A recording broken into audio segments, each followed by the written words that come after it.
ആദ്യം മണപ്പള്ളിക്കാവ് അവിടുന്ന് പിന്നെ ഒന്ന് ഇനി അങ്ങനെ പറഞ്ഞ് പ്രേക്ഷകരെ നമ്മൾ വെറുതെ മുൾമുന്നിൽ നിർത്തേണ്ട. രാവിലെ 5 ഉറങ്ങാത്തവർ എത്ര പേരാണെന്നറിയോ? ഞാനും കുറച്ച് നേരം അവരുടെ കൂടെ ഉറക്കം ഒരു 3:30 ആയപ്പോൾ ഒരു റൗണ്ട് ഉറക്കത്തിന് ഒരു 1.5 മണിക്കൂറിൻ്റെ ഒരു സ്ലീപ്പ് സൈക്കിളിന് പോയി 5 മണിയാകുമ്പോൾ വീണ്ടും എഴുന്നേറ്റ്. എത്ര പേരോ വിളിച്ചു രാത്രി. ഞാൻ അവരോട് പറയുന്നത്, നമ്മൾ ഒരുമിച്ച് നടത്തിയ ഒരു പോരാട്ടത്തിൽ അവർ ഉണർന്നിരിക്കുമ്പോൾ നമ്മൾ ഉണർന്നിരിക്കുകയാണ് അവരുടെ കൂടെ. ഒരാശങ്കയും ഇല്ല. കണക്കുകളൊക്കെ വളരെ ഭദ്രമാണ്, കൃത്യമാണ്. ആദ്യത്തെ 2 റൗണ്ട് കഴിയുമ്പോൾ വോട്ടെണ്ണൽ കേന്ദ്രത്തിൽ നിന്ന് പുറത്തു വരാൻ ഉള്ള സാഹചര്യം ഉണ്ടാകും എന്നാണ് ഞാൻ മനസ്സിലാക്കുന്നത്. എന്ന് വെച്ച് കഴിഞ്ഞാൽ അതിനൊരു അർത്ഥമേ ഉള്ളൂ. കൃത്യമായി നിങ്ങളത് പഠിച്ചിട്ടുണ്ടാകുമെന്ന് വിചാരിക്കുന്നു. 1 മുതൽ 14 വരെയുള്ള ബൂത്തും 15 മുതൽ 28 വരെയുള്ള ബൂത്തിലും കഴിഞ്ഞ തവണ ശ്രദ്ധിക്കണം, ഓക്സിലറി ബൂത്തുകൾ ഉണ്ടായിരുന്നു. ഉദാഹരണത്തിന് 1ഉം 2ഉം ഒക്കെ ഒറ്റ ബൂത്തേ ഉണ്ടായിരുന്നുള്ളൂ. 3ാമത്തെ ബൂത്തിന് ഒരു ഓക്സിലറി ബൂത്ത് ഉണ്ടായിരുന്നു. അപ്പോൾ 3ഉം 3A കൂടി കിട്ടിയ വോട്ടുകൾ കഴിഞ്ഞ തവണ എത്രയാണ് എന്നുള്ളത് UDF, LDF, BJP എന്നുള്ളൊരു കണക്ക് നമ്മുടെ മുമ്പിൽ അങ്ങനെ എല്ലാറ്റിനും കൃത്യമായിട്ടുണ്ടെങ്കിൽ ആദ്യത്തെ റൗണ്ട് കഴിയുമ്പോൾ ഒരു ചെറിയ ഒരു സാധ്യത നമുക്ക് മുന്നിലേക്ക് വരും. അത് തന്നെയാണോ എന്ന് ഉറപ്പിക്കാൻ രണ്ടാമത്തെ റൗണ്ട് ഞാൻ പറയുന്നു. അതിനിർണായകമായ 2 റൗണ്ടുകളുണ്ട്. ആദ്യത്തെ 5 റൗണ്ടിൽ 4ഉം 5ഉമാണ്. അത് പ്രത്യേക കാരണങ്ങൾ കൊണ്ടാണ്. അപ്പോൾ 5 റൗണ്ടിനപ്പുറത്തേക്ക് മുനിസിപ്പാലിറ്റി തന്നെയാണ് ഇത് മുഴുവൻ എണ്ണുന്നത്. എന്നിട്ടും ഞാൻ വളരെ ആത്മവിശ്വാസത്തോടെ പറയുന്നു, ആ ഒരു ട്രെൻഡോ പാറ്റേണോ തന്നെ പുലർത്താനാണ് പിരായിരിയിലും മാത്തൂരിലും കണ്ണാടിയിലൊക്കെ സാധ്യത. വ്യത്യസ്തമായൊരു കണക്ക് കൂടി അവതരിപ്പിക്കുകയാണ്. 36,300ഓളം വോട്ടുകളുള്ള പിരായിരിയിൽ 26,000 വോട്ടേ പോൾ ചെയ്തിട്ടുള്ളൂ. എന്നുവെച്ചാൽ 10,250 വോട്ട് പോൾ ചെയ്തില്ല. 33,900 ചില്ലുവാനം വോട്ടുകൾ എന്നുവെച്ചാൽ 43,000 കഷ്ടി 44 എന്ന് തന്നെ പറയാം. മാത്തൂരും കണ്ണാടിയും ചേർന്ന് 43 ബൂത്തുകൾ ഉണ്ട്. മറ്റേത് 33 ബൂത്തുകളാണ്. ഇവിടെ ഈ 44,000ഓളം വോട്ടുകളിൽ 34,000 വോട്ട് പോൾ ചെയ്തു എന്ന് പറയുമ്പോൾ പിരായിരിയിൽ 36-ൽ 10 പോൾ ചെയ്തില്ല. മാത്തൂരിലും കണ്ണാടിയിലും ചേർന്ന് 44-ലെ 10 പോൾ ചെയ്യാത്തതുള്ളൂ. ആ 8,000 വോട്ട് ആർക്ക് വേണ്ടി എങ്ങനെ ചെയ്തു എന്നുള്ളത്, ആർക്കാണ് അവിടെ ആളുകളെ മൊബിലൈസ് ചെയ്ത് ബൂത്തുകളിൽ എത്തിക്കാൻ സാധിക്കുക എന്നുള്ളത്, അത് എണ്ണി കാത്തിരിക്കാൻ 11, 12, 13 അവസാനത്തെ 3 റൗണ്ട് വരെ അക്ഷമയോടെ കാത്തിരിക്കണം. പക്ഷേ ട്രെൻഡ് ഞാൻ നേരത്തെ പറഞ്ഞല്ലോ, മുനിസിപ്പാലിറ്റി എണ്ണി കഴിയുമ്പോൾ BJP ലീഡ് ചെയ്യും, തർക്കമില്ല. 4,000 വോട്ടിനെന്നാണ് വിശ്വസിക്കുന്നത്.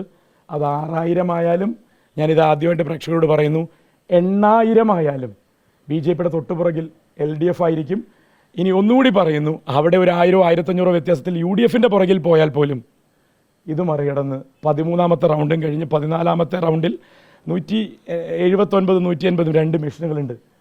മിനിമം ആ 2 മെഷീനുകളിലെ ലീഡിൽ LDF വിജയിക്കും. 5 റൗണ്ടിൽ പിടിച്ചു നിന്ന് 10 റൗണ്ടിൽ നിലനിർത്തി പോകുന്നു. ഈ 9ഉം 10ഉം അവിടെയും പ്രേക്ഷകർക്കും പത്രക്കാർക്കുമുള്ള നല്ല റൗണ്ടുകളാണ്. 9ഉം 10ഉം കണ്ടമാനം വോട്ട് UDFന് കിട്ടിയ എക്സ്ക്ലൂസീവ് പിരായിരി റൗണ്ടുകളാണ്. എക്സ്ക്ലൂസീവ് പിരായിരി റൗണ്ടുകൾ 2 റൗണ്ടുകളേ ഉള്ളൂ കേട്ടോ. 9ഉം 10ഉമാണ്. നോക്കാം നമുക്ക് UDFൻ്റെ പ്രതീക്ഷകൾ എങ്ങനെയാണ്. അത് അതിൻ്റെ ഒരു രഹസ്യം ഞാൻ ഇന്നലെ വൈകിട്ട് അറിഞ്ഞ്. എതിർക്കാൻ പാത്രം അത് ഔട്ട് ചെയ്തത് അതെനിക്കറിയില്ല. കട്ട പുകയാവും അങ്ങനെയാണ് ചിലരുടെയൊക്കെ രാഷ്ട്രീയ ഭാവി. അല്ല, അതെനിക്കറിയില്ല. പാടിയതാരായാലും നന്നായി പാടിയിട്ടുണ്ട്. നല്ല താളവും ലയവും ഒക്കെ ഉണ്ട്. പക്ഷേ പാലക്കാട് വന്ന് വോട്ടർമാരുടെ മുഖഭാവമോ വോട്ടർമാരുടെ പ്രതീക്ഷകളൊന്നും ഇവർ പങ്കുവെക്കാത്തതുകൊണ്ട് ആരോ കൊടുത്തൊരു കരാർ. ഇത് ഇവൻറ്റ് മാനേജ്മെൻ്റ് ആണല്ലോ. ഈ ഇലക്ഷൻ മുഴുവൻ UDFൻ്റെ മാനേജ് ചെയ്ത് ഇവൻറ്റ് മാനേജ്മെൻറ്റ് കമ്പനിയാണല്ലോ. അതിൻ്റെ ഭാഗമായിട്ടുള്ള ലാസ്റ്റ് ഇവൻറ്റും കൂടിയാണല്ലോ ഇത്. അങ്ങനെയൊന്നുമില്ല, ജനങ്ങൾ മനസ്സിൽ അറിഞ്ഞൊന്നൊരു പാട്ട് പാടിക്കോളും. മുദ്രാവാക്യങ്ങളായും ആർപ്പ് വിളികളായും പാലക്കാടിൻ്റെ തനത് പാട്ടുകൾ എന്തായാലും ഏറ്റുപാടാൻ അദ്ദേഹത്തിന് പ്രതീക്ഷിക്കാം. അദ്ദേഹത്തിൻ്റെ മുനിസിപ്പാലിറ്റിയിലെ വോട്ട് നിലയാണല്ലോ അദ്ദേഹത്തിന്. പിന്നെ ഇന്നലെ അദ്ദേഹം എവിടെയോ പറഞ്ഞു കേട്ടു, കണ്ണാടിയിലും മാത്തൂരിലും അദ്ദേഹത്തിൻ്റെ പ്രകടനം മെച്ചപ്പെടുമെന്ന്.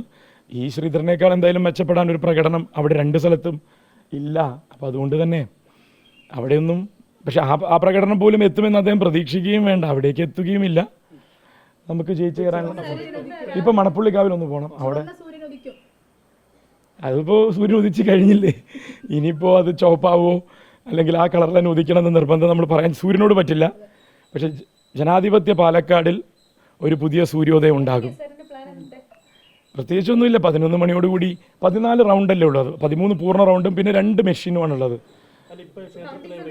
മണപ്പുള്ളിക്കാവുന്ന ഞാൻ ഒന്ന് കൽപ്പാത്തി പോവും. കൽപ്പാത്തിയുടെ വൈബും കൂടി ഒന്ന് അബ്സോർബ് ചെയ്ത് നേരെ ഏരിയ കമ്മിറ്റിയിലും ജില്ലാ കമ്മിറ്റിയിലും വന്ന് 7 മണിക്ക് ഇലക്ഷൻ കമ്മീഷൻ ഒരുക്കിയ പ്രാതലുണ്ട് വിക്ടോറിയ കോളേജ്.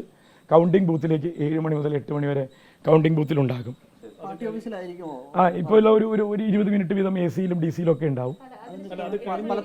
അല്ല, 8 മണിക്ക് തപാൽ വോട്ടുകളും മറ്റ് വോട്ടുകളും തുടങ്ങും. 8:45 ആദ്യ റൗണ്ടിലേക്ക് കിടക്കും. 2 റൗണ്ട് കഴിയുമ്പോൾ 9:15 പുറത്തേക്ക് വന്ന് വീണ്ടും പിന്നെ ഓഫീസിൽ തന്നെ ആയിരിക്കും ഉണ്ടാവുക. DC-യിൽ തുടരും. ഓക്കെ.